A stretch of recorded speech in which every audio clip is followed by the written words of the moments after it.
مولانا سید ابو الاعلی مودودی رحمۃ اللہ علیہ پچھلی صدی کے آغاز میں بر صغیر ہندوستان میں پیدا ہوئے اور عمر عزیز کے 76 سال پورے کر کے اس دنیا سے رخصت ہوئے۔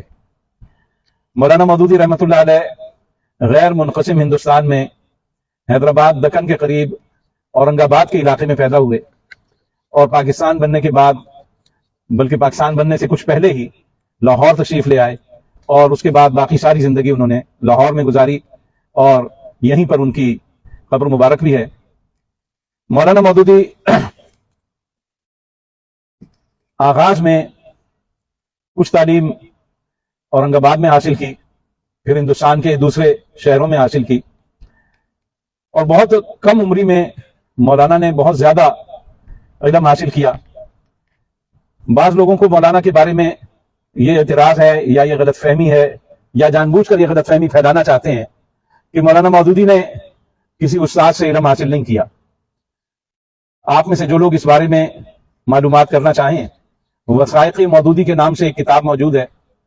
مولانا مودودی رحمۃ اللہ علیہ نے مختلف اساتذہ سے مختلف زمانوں میں مختلف علوم حاصل کیے۔ علم تفسیر کسی سے پڑھا، علم حدیث کسی سے پڑھا، علم فقہ کسی سے حاصل کیا، فلسفہ کسی اور استاد سے پڑھا۔ اور پرانے زمانے میں پڑھنے کا طریقہ یہی ہوتا تھا، مولانا کے زمانے میں نہیں، اس سے بھی پرانے زمانے میں، کہ لوگ مختلف علوم کے ماہر اساتذہ کے پاس الگ الگ جاتے تھے اور ان سے سبق پڑھتے تھے۔ اب بھی دینی مدارس کے بعض طلبہ سے آپ اگر معلوم کریں تو وہ اس میں لگے رہتے ہیں کہ منطق پڑھانے والا تو فلاں استاد بہت ماہر ہے، اور وہ پھر کسی دفعہ اس کے ہاں چلے جاتے ہیں، 1 سال وہاں گزار لیتے ہیں، اس سے منطق پڑھتے ہیں۔ کچھ کہتے ہیں کہ حدیث کا فلاں بہت ماہر ہے، تو حدیث کا دورہ کرنے کے لیے اپنا مدرسہ چھوڑ کر دوسرے مدرسے میں چلے جاتے ہیں۔ کچھ لوگ اسی طرح کچھ اور فنون کے لیے مدارس بدلتے رہتے ہیں۔ میری اس بات کی تصدیق آپ مدارس میں پڑھنے والے طلبہ سے اور پڑھانے والے علماء سے کر سکتے ہیں۔ مولانا مودودی رحمۃ اللہ علیہ نے بھی اسی طرح مختلف علماء سے اور مختلف اساتذہ سے علم کا حاصل کیا۔ اسی کا نتیجہ تھا کہ مولانا تمام علوم پر بڑی ماہرانہ دسترس رکھتے تھے۔ کچھ جو ریگولر امتحانات ہیں اس زمانے میں، مولوی فاضل اور مولوی عالم، مولوی، یہ مختلف قسم کی سندوں کے نام ہیں عربی زبان کے امتحانات کے۔ آج کل بھی یہ ہوتے ہیں لیکن لوگوں کی توجہ اس طرف نہیں ہے۔ اس میں مولانا نے سندیں حاصل کی اور اس سب کے نتیجے میں مولانا نے اتنا علم حاصل کیا کہ دوسرے لوگ اس سے صرف حسد ہی کر سکتے ہیں، اور یہ اسی حسد کا نتیجہ ہے کہ بہت سے لوگوں نے مولانا کے خلاف زبان تان دراز کی۔ جو لوگ خود کچھ نہیں جانتے تھے، کسی نے کہا یہ تو قلم تراش ہے، اس کو پڑھنا لکھنا نہیں آتا، کسی نے کہا یہ تو جاہل ہے، کسی نے کچھ کہا، کسی نے کچھ کہا، لیکن علمی طور پر کوئی مضبوط اعتراض مولانا کی زندگی میں بھی اور مولانا کے فوت ہونے کے بعد بھی کوئی آج تک نہیں لگا سکا۔ آج مولانا کو فوت ہوئے 44 سال سے کچھ زیادہ ہو گیا ہے۔ اس عرصے میں بھی یہ ممکن نہیں ہوا کہ لوگ اس انٹرنیٹ کی دنیا میں، اس سوشل میڈیا کی دنیا میں، اس کنیکٹیویٹی کی دنیا میں کوئی ایسی چیز ڈھونڈ نکالیں جس کے نتیجے میں وہ مولانا کے خلاف کوئی مضبوط اعتراض پیدا کر سکے۔ مولانا جب بیمار ہوئے تو ان کے صاحبزادے امریکہ میں رہتے تھے، انہوں نے مولانا کو علاج کے لیے امریکہ بلایا اور مولانا کا وہیں پر علاج کے دوران بفلو ایک جگہ ہے نیو یارک کے پاس، وہاں پر ہاسپٹل میں انتقال ہوا۔ مولانا وہ واحد شخصیت ہیں جس کی دنیا کے کونے کونے میں نماز ادا کی گئی۔ امریکہ میں بھی نیو یارک میں نماز ادا کی گئی، اور پھر اس کے بعد مولانا کی میت جب پاکستان لائی جا رہی تھی تو یورپ میں بھی، لندن میں نماز ادا کی گئی۔ پاکستان پہنچنے کے بعد کراچی ایئرپورٹ پر بھی نماز ادا کی گئی، اور پھر لاہور آنے کے بعد نماز جنازہ قذافی اسٹیڈیم میں ادا کی۔ قذافی اسٹیڈیم کی نماز جنازہ کا کسی کا سنا سنایا نہیں، میرا آنکھوں دیکھا ہے، میں خود وہاں حاضر تھا، کہ قذافی اسٹیڈیم ان لوگوں کو سما نہیں سکتا تھا۔ ہمیں بڑی مشکل سے قذافی اسٹیڈیم کے کسی کونے میں جا کر جگہ ملی تھی، اور باہر سڑکوں پر ہجوم تھا، چاروں طرف راستے بند تھے، بلا مبالغہ لاکھوں لوگوں کا ایک ازدحام تھا۔ مولانا کے آخری دیدار کے لیے لوگ ساری رات سڑک پر کھڑے رہے اور بڑے نظم و ضبط سے ایک قطار میں جا کر آخری دیدار کرتے رہے۔ یہ ساری چیزیں بڑی منفرد ہیں۔ مولانا کا دنیا سے رخصت ہونا جمعیت اور جماعت والوں کے لیے اتنا بڑا صدمہ تھا کہ شاید ہی کوئی اور صدمہ ہو، لیکن اس سب کچھ کے باوجود نہ جماعت نے، نہ جمعیت نے، نہ اپنے نظم و ضبط کی تربیت کا دامن ہاتھ سے نہیں چھوڑ۔ وہاں پر بھی نظم و ضبط کی ذمہ داری اس وقت کے جمعیت کے کارکنان ہی کے پاس تھی۔ اور بڑے نظم و ضبط سے مولانا کے گھر سے پیچھے کوئی 1.5 میل دور تک ایک لمبی یہ قطار تھی، اور یہ 1.5 میل بھی میں اس بنیاد پر کہہ رہا ہوں کہ میں 1.5 میل دور تھا، ہو سکتا ہے مجھ سے پیچھے بھی بہت زیادہ لمبی کوئی قطار ہو۔ مولانا کی بارے میں لوگوں نے اور بھی کچھ باتیں کی ہیں، تو اس بات کا تو میں نہیں گواہ ہوں کہ مولانا کی میت جب لاہور پہنچی، ان کے انتقال کو شاید یہ تیسرا دن تھا۔ 22 کو انتقال ہوا، 22 کا دن، 23 کا دن، 24 کا دن، 24 کی رات، 24 اور 25 کی رات کو ہم نے آخری دیدار کیا۔ وہی تر و تازہ چہرہ تھا، ویسا ہی روشن، ویسا ہی چمکتا ہوا، ورنہ تو 3 دن میں تو لاشیں، میتیں خراب ہو جاتی، جہازوں میں آئی ہیں، ادھر سے ادھر ہوا ہے، ٹرکوں پر رکھا گیا ہے، کیا کہ کچھ نہیں ہوا، لیکن مولانا کا چہرہ تر و تازہ۔ پھر مولانا کے بارے میں، نماز جنازہ کے بارے میں یہ بھی ایک منفرد بات ہے کہ اسلامی تاریخ میں اب تک وہ صرف دوسرے آدمی ہیں جس کی مکہ مکرمہ میں خانہ کعبہ میں غائبانہ نماز جنازہ ادا کی۔ 1400 سال پہلے نجاشی کی ادا کی گئی تھی، اور 1400 سال بعد سید مودودی کی غائبانہ نماز جنازہ مکہ میں خانہ کعبہ میں ادا کی گئی۔ یہ اعزاز بھی آج تک کسی اور کو حاصل نہیں ہوا۔ یہ سعادت بزور بازو نیست، دانہ بخشت خدائے بخشندہ۔ یہ وہ سعادت ہے جو اللہ کی طرف سے ملتی ہے، یہ کوئی زور بازو کا کمال نہیں ہے، یہ کسی کی اپنی ذات کا کمال نہیں ہے۔ اللہ تبارک و تعالیٰ جس کو چاہتا ہے وہ یہ فضیلتیں عطا فرما دیتا ہے۔ مولانا وہ پہلے آدمی ہیں جنہیں سعودی گورنمنٹ کی طرف سے شاہ فیصل ایوارڈ ملا۔ سعودی گورنمنٹ نے جب شاہ فیصل ایوارڈ کا اجرا کیا، اور وہاں پر یہ ڈسکشن ہوئی کہ شاہ فیصل ایوارڈ کن لوگوں کو دیا جائے، کس کس بنیاد پر دیا جائے، کیا اس کے لیے ضابطۂ کار کیا ہوگا، کرائٹیرین کیا ہوگا، تو وہاں پر اس بات پر سب لوگ متفق ہوئے کہ پہلے ایوارڈ کے مستحق اپنی اسلامی خدمات کی بنیاد پر مولانا سید ابو الاعلیٰ مودودی صاحب۔ مولانا سید ابو الاعلیٰ مودودی صاحب کی بے نیازی کا یہ عالم ہے کہ وہ ایوارڈ لینے کے لیے جا نہیں سکے، بیمار تھے، انہوں نے معذرت کی کہ میں ایوارڈ لینے نہیں آ سکتا، اپنے کسی نمائندے کو بھیج دیا، مجھے صحیح نام یاد نہیں ہے، شاید خلیل حامدی صاحب تھے، انہوں نے جا کر وہاں پر مولانا کے بحاف پر وہ ایوارڈ وصول کیا، اور مولانا نے وہ ساری رقم بھی اپنی اقامت دین کی تحریک کے کسی کام میں وقف کی، اس کو بھی اپنے ذاتی معاملات کے لیے استعمال نہیں کیا۔ مولانا مودودی رحمۃ اللہ علیہ ایک بہت بڑے آدمی تھے، ہم جیسوں کی یہ مجال نہیں ہے کہ ہم ان کی شان کو بیان کر سکیں۔ اللہ نے ان کے نام کو بلند کیا ہے۔ اللہ تعالیٰ نے قرآن مجید میں رسول اللہ صلی اللہ علیہ وآلہ وسلم سے وعدہ کیا تھا، وَرَفَعْنَا لَكَ ذِكْرَكَ، اللہ تمہارے ذکر کو اونچا کرے گا۔ تو رسول اللہ صلی اللہ علیہ وآلہ وسلم کا ذکر تو اللہ کا وعدہ ہے، وہ تو اونچا ہے ہی، اس سے زیادہ ذکر تو دنیا میں کسی انسان کا نہیں ہوتا جتنا محمد الرسول اللہ صلی اللہ علیہ وآلہ وسلم کا ہوتا ہے۔ 5 وقت کی اذان میں، 5 وقت کی مسجد میں نماز کی اقامت میں بار بار محمد الرسول اللہ، محمد الرسول اللہ اونچی آواز سے کہا جاتا ہے۔ اور یہ بات پہلے بھی کسی نے کہی تھی، میں نے سب سے پہلے یہ بات ڈاکٹر محمود غازی صاحب سے سنی کہ اگر کوئی آدمی اس گلوب سے اوپر جا کر دنیا سے اٹھنے والی آوازوں کو سننے پر قدرت حاصل کرے تو اسے 24 گھنٹے اذان کی آواز آئے گی، اس لیے کہ جب ایک جگہ ایک نماز کا وقت ختم ہوتا ہے تو دوسری جگہ شروع ہو جاتا ہے۔ ابھی ہمارے ہاں مغرب کی اذان ہوگی، تھوڑی دیر کے بعد اس طرف مغرب کی طرف چلتے چلے جائیں، 5 منٹ کے فرق سے، چند منٹ کے فرق سے خیبر ایجنسی میں مغرب کی اذانیں ہوں گی، اس سے پھر آگے چلتے چلے جائیں، تورخم کے پاس مغرب کی اذانیں ہوں گی، اس سے پھر آگے چلتے چلے جائیں، اسی طرح جلال آباد میں، پھر کابل میں، پھر غزنی میں، پھر بڑھتے چلے جائیں، حتیٰ کہ آپ دنیا کے دوسرے سرے پر پہنچیں گے تو اس وقت تک یہاں فجر کی اذان کا وقت ہو جائے، یا پھر فجر کی اذان شروع ہو جائے۔ یہ سلسلہ رکتا نہیں ہے، تھمتا نہیں ہے۔ اللہ اکبر اور محمد الرسول اللہ، لا الہ الا اللہ اور محمد الرسول اللہ، یہ تو اس ہستی کا ذکر ہے جس کو خود اللہ نے وعدہ کیا ہے کہ ورفعنا لک ذکرک۔ لیکن ہمارا مشاہدہ یہ ہے کہ رسول اللہ کے غلاموں کا بھی اللہ تبارک و تعالیٰ نے ذکر بلند کیا ہے۔ لوگ ان کا ذکر مٹانا چاہتے ہیں، لوگ ان پر دشنام ترازیاں کرتے ہیں، لوگ ان کو برا بھلا کہتے ہیں، لوگ ان کے خلاف باتیں کرتے ہیں، لیکن اللہ کے حکم سے ان کا ذکر پھیلتا چلا جاتا ہے، روشن سے روشن ہوتا چلا جاتا ہے۔ وہ سارے لوگ جو اعتراض کرنے والے تھے وہ آہستہ آہستہ خود ہی خاموش ہوتے چلے جاتے۔ میں مثال کے طور پر کہتا ہوں، میرا اندازہ ہے کہ آج سے مزید 50-100 سال گزرنے کے بعد کوئی مولانا مودودی کے خلاف زبان طعن بھی دراز نہیں کرے گا۔